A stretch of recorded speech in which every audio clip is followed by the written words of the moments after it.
Hi everyone, Comic Reviewer here, this time reviewing on Scooby-Doo and the Alien Invaders.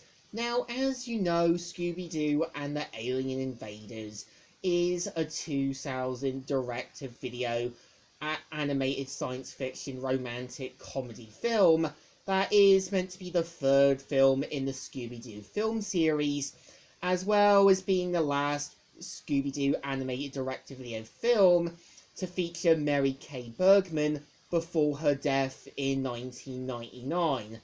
And so, yeah, the film was dedicated to her memory, so Grey DeLisle mainly took over as the new voice of Daphne, and of course, in the Velma TV series, Constance Wu is also the new voice for for Daphne and Nat series. So, pretty much Scooby-Doo and the Alien Invaders. I remember seeing the promo in Pokemon the first movie on my VHS tape. I remember thinking they were going to make it darker and grittier. I remember 2 or 3 years later, after the promo, watching the film, and then, finding the film where I work, decide to rewatch it, and I can kind of see where there's a slightly lighter tone, and they're kind of going back to the trope of having the sort of bad guys revealed to be in costume, and there's gonna be a twist that's kind of obvious. So the premise of the film is meant to feature how Scooby and the gang are driving through the desert, and after the van breaks down, we kind of see how Scooby and the gang find a small town, and we kind of see how Scooby and Shaggy kind of end up finding something in a cave, and they kind of see how aliens approach, and we kind of see how, Fred, Daphne, and even Velma learn from Lester, who's kind of the town's nutcase, tells them about his story about the aliens. And of course, we kind of see how Shaggy and Scooby end up getting kidnapped by them, and later on, after being found in the middle of the desert by Crystal and Amber, this is obviously going to have the trope of Scooby and Shaggy falling in love, and there's also going to be more truths about Crystal and Amber, and it's going to kind of have the big reveal that kind of has Scooby and Shaggy understanding it's not going to work.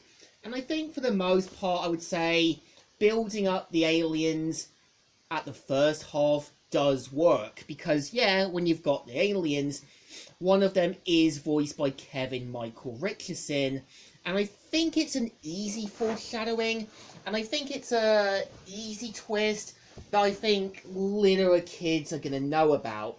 And when you kind of got Fred, Velma, and Daphne meeting 3 of the scientists, you know what it's going to be, and I get it, this is meant to kind of make it easy for kids to know, but I think the thing about building a twist villain is you don't want to make it too obvious, but you want to kind of make it a bit more less obvious, but not trying to throw it into kids' faces. I think you want to show hints and clues, but kind of throw people a bit off the track. But I think at the same time, I would say, when you got the villains, I think they definitely work, because there is still some dark elements in this Scooby-Doo movie, mixed with the lighter elements. And I think, after Witch's Ghost, you can tell they were probably told they had to kind of be a little more light-hearted, but still have some of the dark elements. And I think what's interesting is, you don't see Fred or Daphne wearing their ghost to coast to coast with Daphne's outfits anymore, obviously implying that Fred and Daphne have now put the show on hold and are now kind of going back to doing their normal mysteries.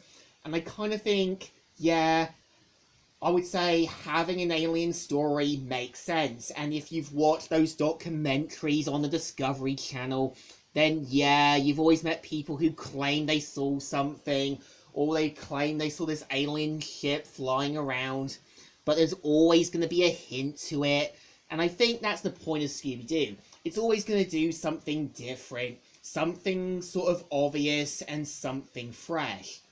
I think, yeah, when you kind of got Scooby-Doo Get a Clue, it's meant to go back to the old Scooby-Doo cartoons when it was just Scooby and Shaggy.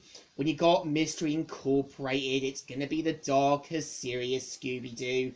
And when you kind of got Scooby-Doo Guess Who, it's gonna have that kind of team up with celebrities.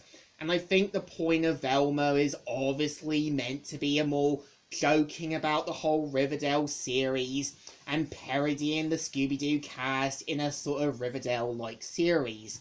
I think, yeah, Alien Invaders is slightly lighter, but you can tell there's still some dark elements there that still work.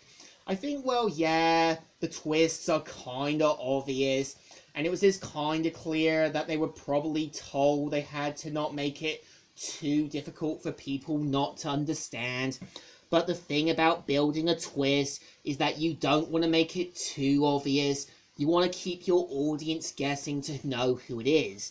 So I think Alien Invaders still deserves thumbs in the middle. It's an okay adaptation, and yeah, you could tell there was a lot more heart put into this.